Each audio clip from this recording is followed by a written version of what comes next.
So, Call of Duty Infinity Warfare was announced with a new trailer. So what did we think to the initial thoughts when you first saw this trailer, Tom? Well, the first opening, few scenes are terrible.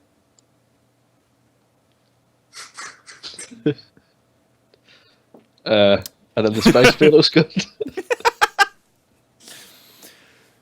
Yeah. Mark, over to you. Same question.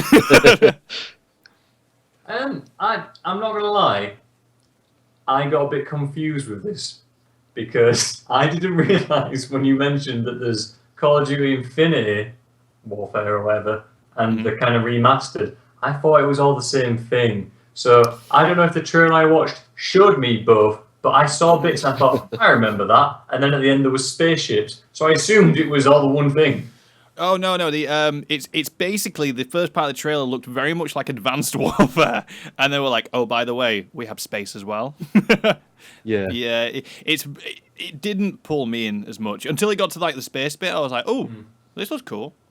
Can we just not have a space game? I think everything up to the space bit, everything before the space bit, should I say, is just sort of I don't know. Black Ops 3 and Advanced Warfare, all that crap mixed into one. It doesn't look very Didn't good. seem anything new. Didn't seem. It's like they've just regurgitated it up and then gone, yeah, that'll do. Well, at least with when Advanced Warfare came out, it was kind of like Titanfall had just come out, so we were in that buzz ready for the future tech and wall running. And then they made 4 futuristic CODs, and then this is the 5th. Now they've sick of it. And it's been sort of on the internet a call out for maybe going back to World War sort of time, which kind of brings me into then Battlefield 1 being announced and EA doing an announcement for that and showing a trailer for it. And clearly showing that it's going to be set during the World War I period, which is, if I'm right, they haven't actually explored that time period. It's always been World War II, I think is the furthest far back they've gone. So Mark, did you see the Battlefield 1 trailer? What did you think? I did, and this one I watched properly, didn't get confused. I liked it. It stands out though, doesn't it? It's clearly different to all the previous ones that came out. well, this is the thing, because I've always preferred Battlefield over most shooters. In the classics, I started with Battlefield in 1942, and I loved 2042, I think it was called, or whatever, the Slightest Future one and stuff.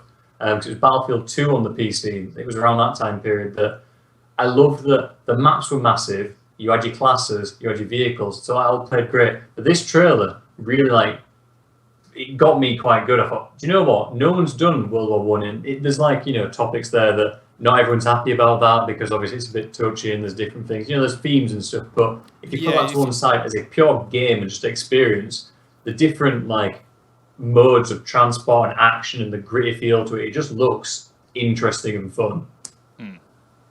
It's an interesting sort of time period as well, because World War One, if you really I'm not a history person, so you have to bear with me. But World War One kind of led to World War Two, and it was kind of the same war as in because due to certain circumstances it sort of bled into each other a little bit. So. And the thing with World War One was not. It was a devastating war, and a hell of a lot of people died. There wasn't actually a lot going on in the sense of, obviously with World War Two we had the invasion of Europe and everything like that, and then we moved forward. So a lot of games were based about that, Normandy beaches and everything, and you can see that progression. Especially a lot of the video games seem to follow a lot of the Americans and their progression through Europe and through France and on to Germany. So. With this one, it was very much trench warfare, and a lot of trench warfare was the problem is with it. It didn't move that much. I think there was one of the most furthest distances they actually moved was 10 miles or something stupid, and it was absolutely stupid warfare. Yeah. So actually convert that into a video game is a bit. It'd be interesting to see how they pull it off. Well, yeah, there were a lot of interesting parts in World War One though, where. The trench part is one big part of the warfare. That was the main standoff where, you've always got the whole, everyone was getting gout and writing all the letters and you couldn't do anything because there were snipers and things like that. It was very slow moving. But on the other side of that, there was a lot of aerial and naval stuff going on at the same time. And on the trailer, if I remember right, there were quite a lot of dogfight kind of things showing. Yes, they seem to emphasise that a lot, actually. A lot of planes. I think that's a big part of it, really. Yeah, it does. It does seem to be like they're pushing a lot more. It'd just be intriguing to see how they're going to do like the single player aspect of it. That's what I'm intrigued about. Multiplayer will be multiplayer. Well, I've heard a bit of news on that.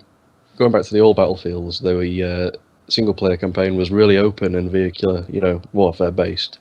It was massive open maps, and then the later Call of Duty, the later Battlefields, they've aimed more on the rails, kind of like Call of Duty campaigns. Well, with this one, they're going back to the old big open maps. So there's like different ways around the map. So a little bit like Bad Company, you could say. And I've got to admit, they're some of the best games I'd say on Battlefield, which I enjoyed the most. Same in multiplayer. Apparently, the maps are going to be a bit bigger than what you used to, I suppose. Well, I guess in some ways, in a sense of like, if they did sort of take it to more open ground, because I guess like obviously with No Man's Land and everything like that, with the trench warfare, if they did do sort of like they did the rushes to see if they could try and gain ground. If you did that, that sort of would work within a video game aspect because it's such a broad open space that you could use tactical ways of trying to approach and gain ground. But also within the trailer, it showed off tanks, which were something which was quite new to warfare in World War One. It was kind of a new aspect of it. And I got to admit, I think they showed that off really, really well within the video game trailer. It was kind of, because in theory to us now it's tanks, yeah. But then it was something quite grand and quite impressive. And it's same with the blimp at the end of the trailer. When you saw something which wasn't your traditional warfare, like cavalry was still used in World War One, getting shown in the trailer. So to go from that to something more industrialized and something as a tank or a blimp, it was something quite impressive. And I think they really brought that across really well into the trailer. They also said that the tanks are going to be like, heavy tanks, light tanks, single-person tanks, and then that big tank with the side guns, that's going to be like a multi-crew tank, so you'll need your whole squad to man that, to make use of it. That's one thing I liked with the aeroplanes as well. There was a machine gunner on the side or the back. That looked really, really cool. Showing, again, like you see, like co-op within these vehicles, which we're gonna. I think it could be a nice diversity to it. Something that Call of Duty just doesn't seem to be able to pull off. I think, but my personal opinion, maybe they could pull it off with this space warfare and spaceships. Maybe. I doubt it. I think it's almost like I've always seen Battlefield and COD as the two separate camps of what you're into. Like Rainbow Six is very much like team-based play and stuff like that on a smaller scale, whereas Battlefield's a team-based play on a massive kind of map normally, where having your classes was so useful to actually make an effective team. You needed your specialists to take out things like tanks and stuff like that. Someone had to pilot or drive or do stuff, but you needed a medic, a sniper, anything that kind of worked together. If you all pick sniper, you just lost. That wasn't going to work. Whereas in COD, you just do what you want. It's kills at the end of the day. I think the Call of Duty franchise needs to take a break from the game and rebuild a new engine instead of using they need to do something. I thought really one of the best options would, because I like Call of Duty, I don't mind it. I always like to take a bit of a break from it, and I don't always get every year annually. I always like maybe take a year or two out and then get the next game. But it would be nice for them to take a bit of a step back and really build on a graphical engine, and then make it come back and be like, whoa, that looks gorgeous, and take that wow and get that wow factor back a little bit, like what initially it used to have, in like Modern Warfare 4. Well, I mean, look. Sorry, Matt. Go on. No, go ahead, Tom. So looking at the trailers, the Battlefield one's been professionally shot, and you can tell by the camera work. Whereas in the Call of Duty one, it kind of looks like the panning shots and all that, they're not very good. It felt like the trailer was more chopped together. But like you said, I think the Battlefield one was a lot more cinematic trailer. I think with the music as well, it was just really professionally added together. It was just like dum dum dum dum, and you're like, yeah, here we go. And it was just nice. It would just flowed really, really smoothly at the end. Half the trailer is just the music. Yeah. It is. It's a selling point. Good marketing. To be honest, my money's on. If I do get a first-person shooter, and choosing out of these two, I probably would go with Battlefield. Obviously, we've only got one trailer. We haven't seen any real gameplay, but my initial sort of anticipation is definitely. I'm looking forward to playing some more historical shooters. I used to enjoy them back when Medal of Honor used to do them. They were really good fun, enjoyable games. I think I'm ready for that now again. I think I'm done with Modern Warfare shooters or Call of like future shooters. I've got that with Battlefront, Star Wars Battlefront, which is my futuresque sort of, even though it's fantasy based with Star Wars, but it seems to scratch that itch for me. Yeah, that's fair. I mean, I can only echo like what you say about the Call of Duty problem of they need a break really, because I mean you mentioned earlier as well, Tom, that with this one it's rehashing a lot of what they've just done with Advanced Warfare and stuff like that. But I've kind of felt now, like for a long time with Call of Duty, I mean that's why like I own a lot of different consoles and things, so I don't really play a lot of like the FPSs because I'm normally buying other nonsense. I loved when Modern Warfare came out. I was a big fan of the Call of Duties before, like the World War ones and stuff like that. I used to love Call of Duty 2 online.